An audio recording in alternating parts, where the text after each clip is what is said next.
É o Evangelho segundo Jesus, o Cristo, esse que nos atrai, que nos seduz para a eternidade, que nos faz gemer de esperança pelo que Ele tem para nós.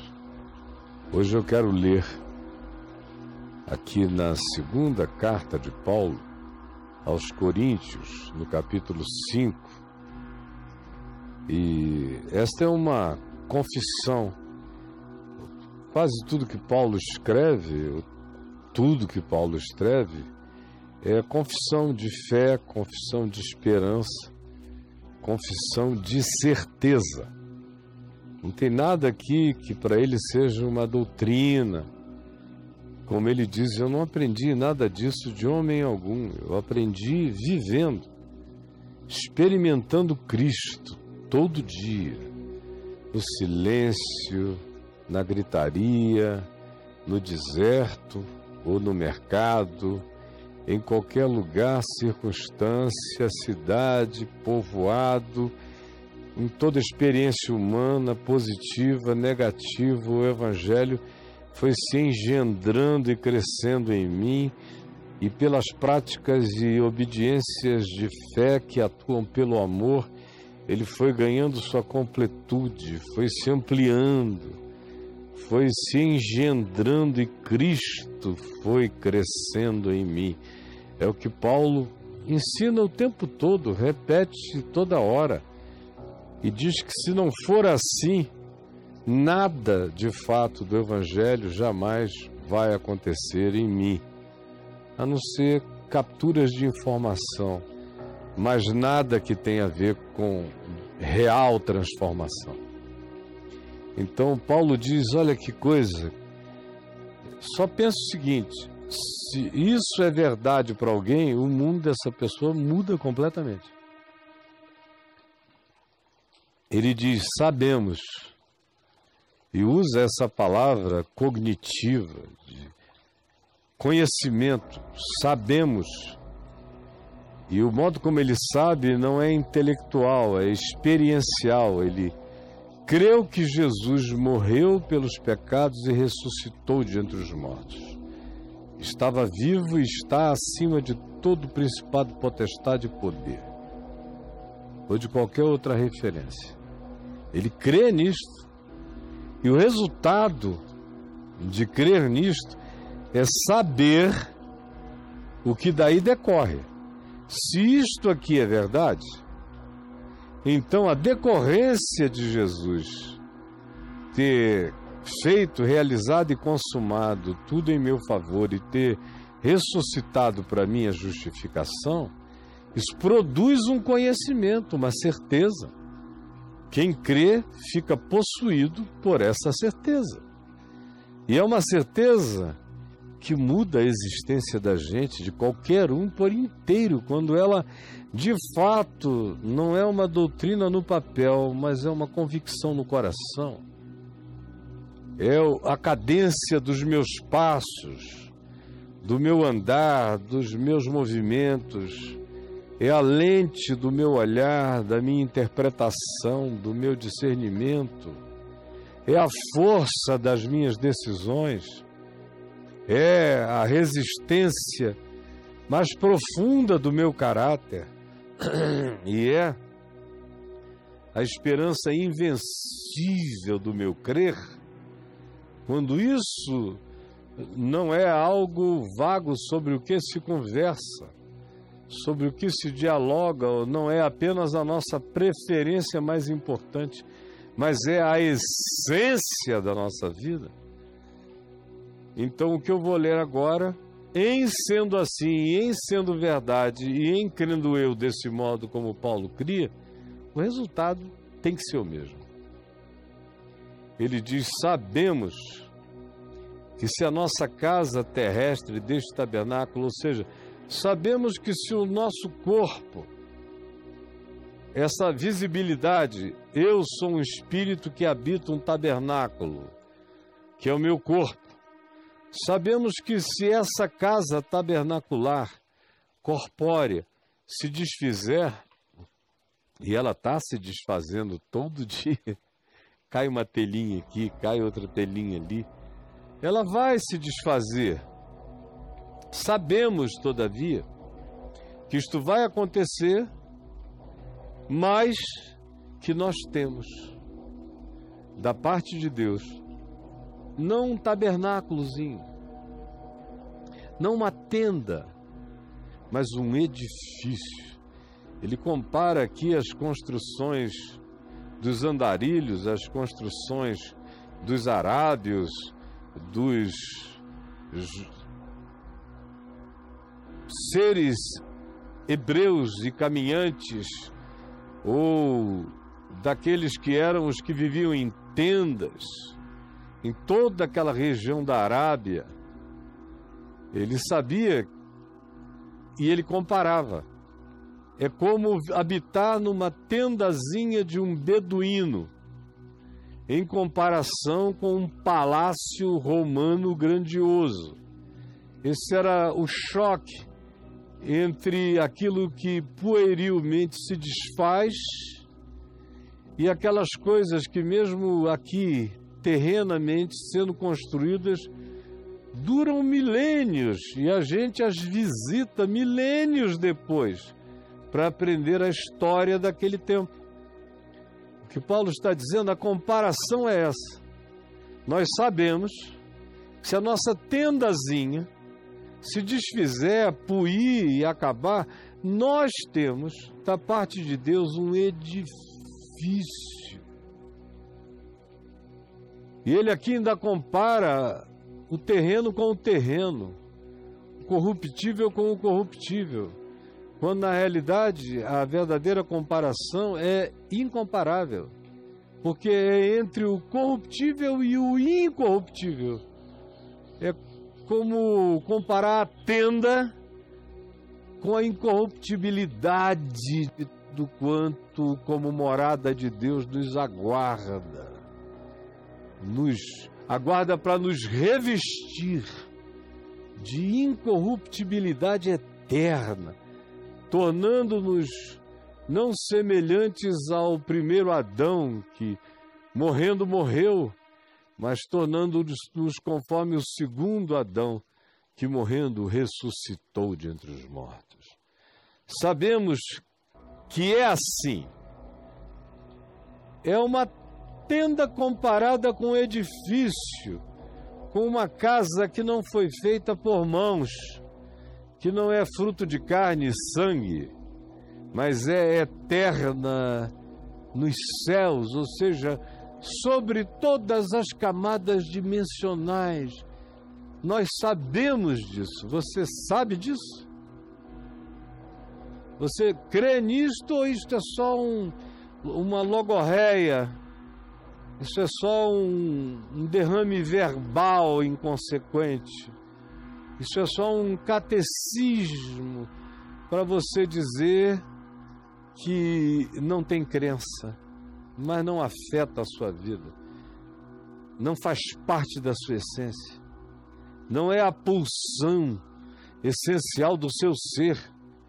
Quando é, a gente sabe. E aí, ele prossegue dando as consequências dessa compreensão, dessa fé, se isso for verdade em nós e para nós. Aí ele diz, por essa razão, sabendo que eu tenho essa herança em outra dimensão e que ela é eterna, indestrutível, incorruptível, sabendo disto, enquanto eu estou no corpo, enquanto eu habito este tabernáculo, eu gemo. Nós gememos. Os mais felizes de nós ainda gememos neste corpo.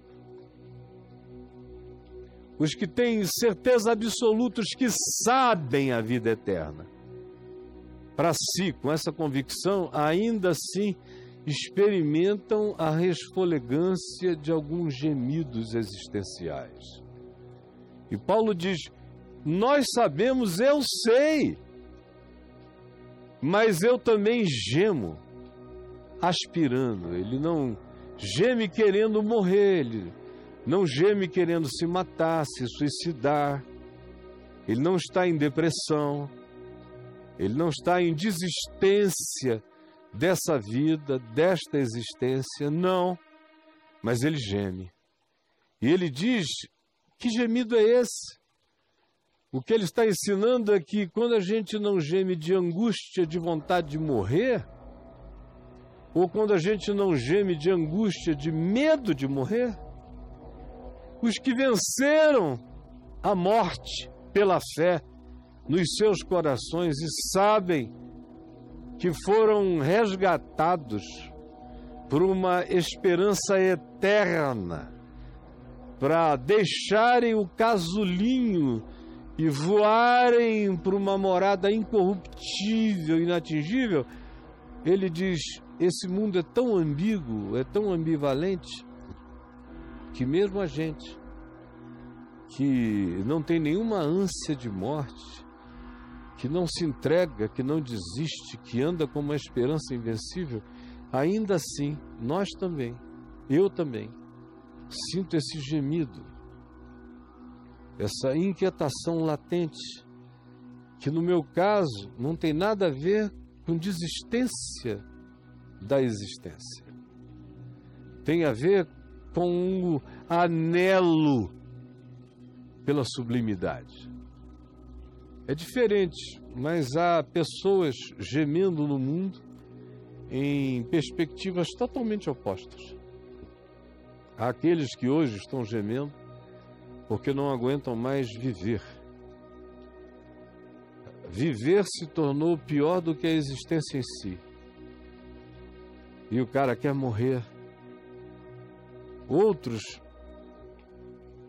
não querem viver e não têm coragem para se matar. Simplesmente olham adiante e a vida não faz nenhum sentido. Mas mesmo não faz nenhum sentido, a pessoa não tem coragem de se eliminar. Então, vai deixando o tempo corroer a existência, enquanto ela própria ajuda com aquela angústia desistente no coração. Tem outros existindo com uma angústia indesignável. É uma ansiedade latente. Tudo se faz e por nada se fica contente.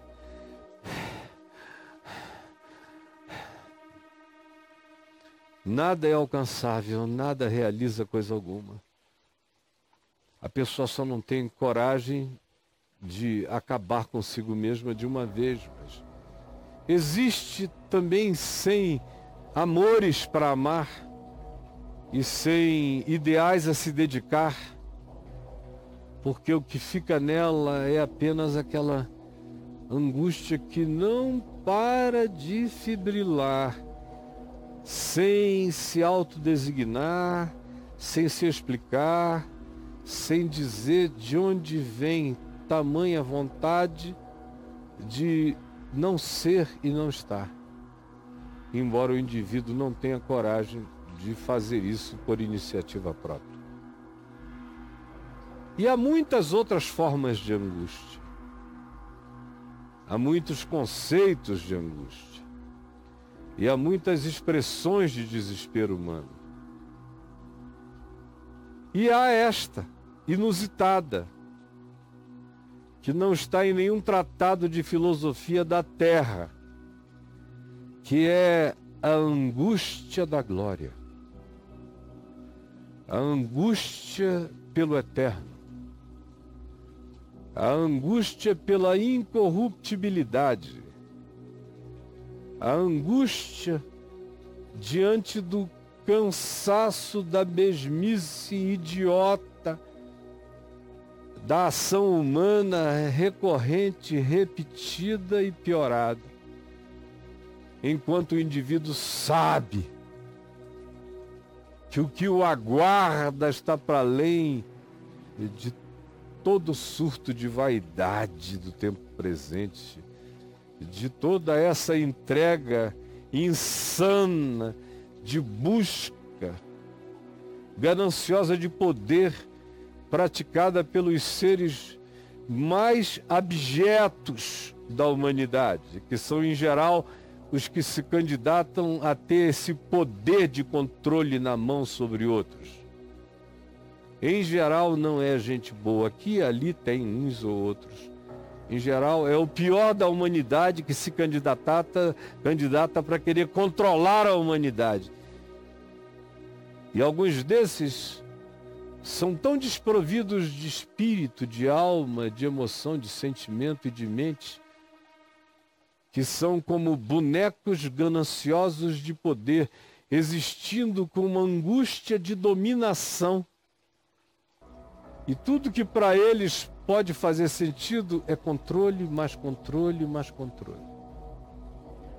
Mas os seus corações, nos seus corações reina a morte, com seu cetro implacável, e no coração dessas pessoas que quanto mais podem, menos têm, menos crescem, menos são.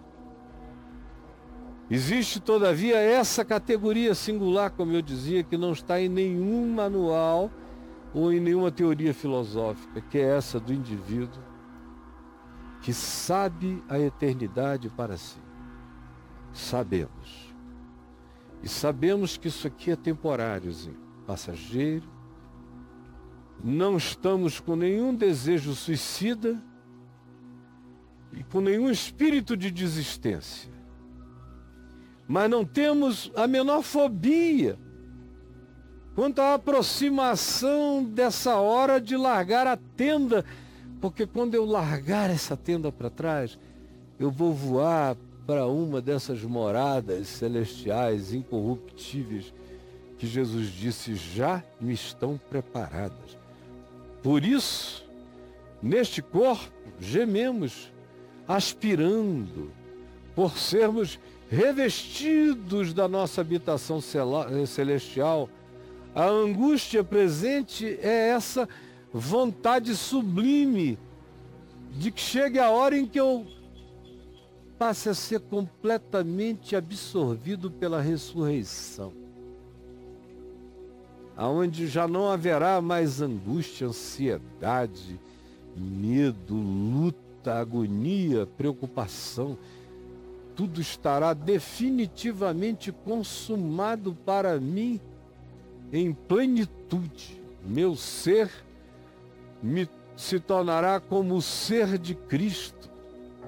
Eu serei um Cristo de Deus, um filho de Deus, um herdeiro de Deus, apropriado de toda a glória que me está reservada em Cristo Jesus. Eu sei! E porque eu sei, eu não temo. E porque eu não temo, eu vivo. E porque eu vivo, a morte não me diz nada. E porque a morte não me diz nada, eu não tenho vontade de morrer, de me matar. Eu sei que eu sou indicado para viver.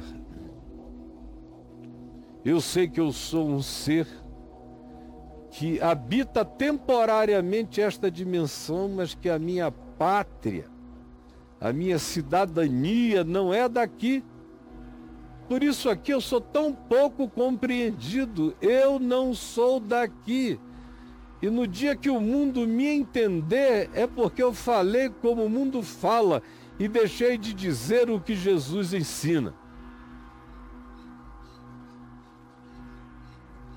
Ora, tudo isso acontecerá conosco, Paulo diz, se nós formos encontrados vestidos e não nus.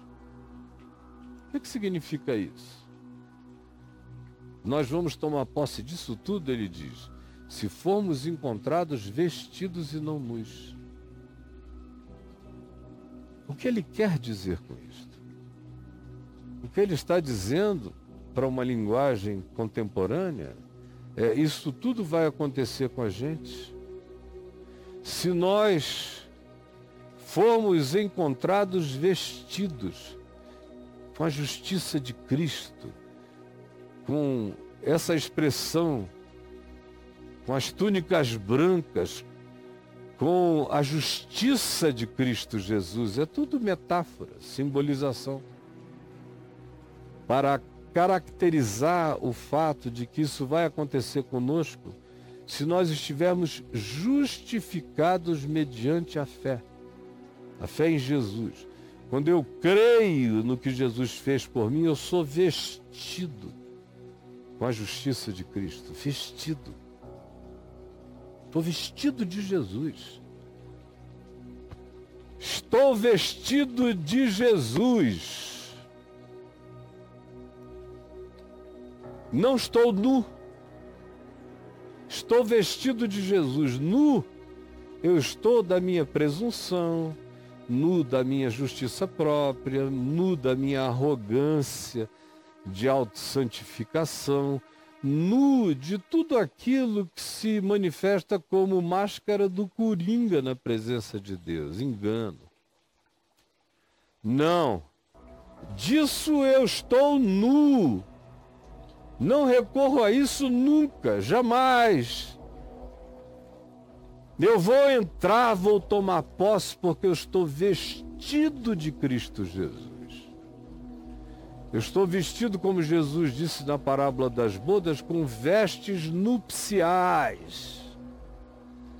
Eu fui vestido para essa entrada, para essa posse, para essa glória, para essa alegria eterna. Pois, na verdade, Paulo prossegue, os que estamos neste corpo, neste tabernáculo, gememos, angustiados, como ele, como eu, muitas vezes gemendo e angustiado nesse corpo. Corpo de morte, corpo de relatividades, corpo de dialogalidade com a insanidade, com a estupidez, com a burrice.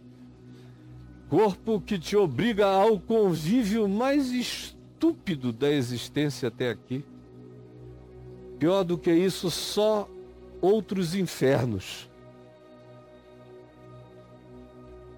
Só outros infernos podem ser piores do que o que a gente encontra aqui. Na verdade, Paulo diz, eu e os que são como eu, os que estamos neste tabernáculo, gememos angustiados. Não resta a menor dúvida que nós damos suspiros. A gente busca ar na eternidade. E a nossa angústia e a nossa expectação não é por querermos ser despidos, ou seja, desvestidos desse corpo. Nós não estamos com ansiedade de morte. Nós sofremos de angústia de vida. Não estamos querendo morrer, estamos querendo viver mais. Estamos querendo dar logo o salto para sermos revestidos, a fim de que essa existência mortal aqui seja absorvida pela vida, pela ressurreição, pela eternidade, pela incorruptibilidade. Este é o meu destino, essa é a minha vocação, esse é o meu sentido. Por isso, enquanto eu ando neste corpo, eu dou os meus gemidos, eu sofro as minhas angústias, mas elas não são angústias autodestrutivas, elas são angústias de expectação da glória, de desejo ardente pela manifestação da glória de Deus em nós. Aí Paulo diz, ora, foi o próprio Deus quem nos preparou para vivermos assim. Não seria nunca de outro modo. Para ser saudável, você tem que existir entre nenhuma vontade de morrer e essa ardente expectativa de se deixar absorver pelo que é eterno. Dialeticamente que a gente existe, a síntese disso sou eu, que quero que a minha vida se prolongue neste mundo enquanto ela tiver utilidade. ao mesmo tempo em que eu anseio todo dia pela hora em que eu serei absorvido pela incorruptibilidade e me tornarei um Jesus no universo. Ora, foi Deus quem nos preparou para vivermos essa síntese, outorgando-nos o Espírito Santo, que é quem realiza esse equilíbrio existencial em mim, entre o existir num mundo de morte sem ter vontade de morrer, porque a minha vida é um testemunho de ressurreição. Ao mesmo tempo em que não me deixa acomodado aqui, o Espírito provoca o meu olhar para a eternidade e diz que o meu tesouro está no céu e que as minhas ambições transcendem a qualquer coisa imediata. Foi Deus mesmo quem me preparou para viver essa síntese. E essa é a síntese existencial da saúde espiritual, emocional, psicológica, em todos os níveis. Temos, portanto, por causa disso tudo que eu falei aqui, repetindo Paulo, explicando Paulo, temos, portanto, sempre. Quando a gente diz sabemos, e a gente sabe tudo isso que eu expliquei até aqui, o resultado é esse: temos, portanto, sempre. Temos, portanto, sempre. Se é assim, nós temos. Por causa disso, como consequência, como lógica, como prática e como cumprimento do Evangelho, temos, portanto, sempre. Sempre. Sempre. Sempre. Temos, portanto, sempre bom ânimo. Oh, que coisa maravilhosa. Um cara que olha a vida assim, Paulo diz, está sempre tomado de bom ânimo. Como eu não estaria? Se a morte que me vai matando o corpo não me mata o espírito, e se a minha vocação celestial não me desmobiliza para ser um ser ativamente existencial no tempo presente, enquanto proclama a esperança que de Jesus em mim já tem a sua âncora. Temos por causa disso. Se for assim, se tivermos sido ativados com esse conhecimento, com essa compreensão e com essa experiência de fé, que se manifesta como obediência efetuada mediante o amor, se fizermos assim, temos sempre bom ânimo. Temos sempre bom ânimo. Você quer ver como é verdade? É só, se conseguir crer. Porque se você crer, será assim. Se você não crer, não tem truque psicológico que faça ser assim. Nem catarse religiosa, emocional, nem reteté, nada. Nem meditação transcendental. Tudo isso tem prazo de validade temporário. Para ser sempre, que é a ênfase de Paulo, para ser sempre assim, você tem que saber a vida conforme lhe tem sido ensinada até aqui. Já esqueceu? Eu não esqueci não. Se quiser saber de novo, veja e repita. Está tudo dito e explicado. Quem crer assim, portanto, sempre tem bom ânimo, sabendo que enquanto ele está no corpo, ele não vai experimentar toda a plenitude do Senhor. Não vai. Ele já tem essa certeza, ele é habitado por esse bom ânimo, que nele não se esvai, não se esmaece, não definha, não faz fade. Está sempre lá. No entanto, ele já se apropriou disso pela fé, embora ele continue a viver num chão de todas as relatividades.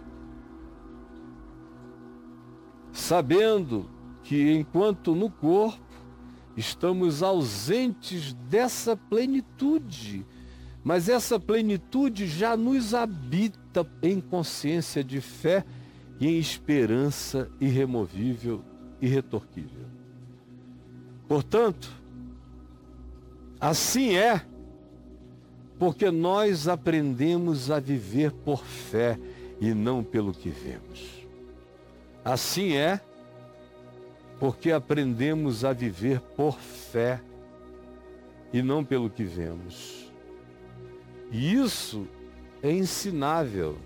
Esse é um projeto de vida que nos alcança por dom, graça e revelação e se mantém por desenvolvimento ensinável. Ele chega como dom, graça, revelação e se mantém como desenvolvimento ensinável e crescente. Andar pela fé, a gente também cresce aprendendo a como caminhar assim. Tudo isso que eu disse aqui, que foi o que Paulo disse, e é o que também está escrito aqui dentro de mim, de modo que o que Paulo disse é tão íntimo para mim que eu podia ter escrito isso, de tão verdade que se tornou para mim. Eu não preciso apelar para Paulo para saber que isso é verdade agora. Basta eu apelar para mim, para saber que isso é verdade em mim. Brotou, cresceu, é fato. Não tem retorno, não tem retrocesso. Com a graça de Deus, nunca mais o terá. Eu já estou no Senhor. Apenas aguardo a completação dos dias da minha edificação eterna. Mas todo dia eu dou um passo mais certo na direção da ocasião na qual eu serei total e absolutamente absorvido pela vida. Aí eu serei um Cristo de Deus no céu, me cristificarei. Essa é a vocação, é para que todos sejam como Ele é. Para que o vejamos como Ele é e nos tornemos como Ele é. Isso é receber a herança, esse é o galardão. Essa é a riqueza em glória. É ser um Cristo de Deus para sempre, enquanto Jesus é, como diz a Epístola aos Hebreus, o primogênito entre muitos irmãos. O primogênito entre muitos irmãos. Quem tem esse olhar da vida, quem é habitado por essa convicção, pode ter que enfrentar tudo que apareça na existência, mas enfrentará com vitória antecipada. Quem é habitado por isso não teme mais nada. A morte não o mata e a vida não o seduz. Ele já está irremediavelmente seduzido pela eternidade. Seu espírito foi ativado e ele, regenerado por essa nova e viva esperança, atravessa a existência sem medo, sem vontade de morrer. E com essa ininterrupta alegria de ser absorvido pela vida que é. E enquanto isto que sobra é bom ânimo sempre. Bom ânimo sempre. O que eu poderia oferecer de melhor a você? O quê? Eu não tenho. Isso é o que de melhor eu tenho para dizer aos homens, porque é o que de melhor eu encontrei para mim. E eu não estou falando a você de algo que eu aprendi, eu estou falando a você de algo que eu sei. Sabemos. Sei, está em mim, ninguém tira. É indestrutível. Ninguém arranca. Com isso, ninguém pode. Em nome de Jesus. Senhor Jesus, que essa palavra da verdade eterna rasgue os corações mais bloqueados e os entendimentos mais fechados, e eles parem de brigar comigo, de discutir comigo e ouçam a tua palavra para a salvação, para o perdão, para a ressurreição desses que, cheios de religião, existem mortos. Que a tua palavra vença o preconceito e o evangelho salve a mente bloqueada. É o que eu te imploro hoje e agora, em nome de Jesus. Amém.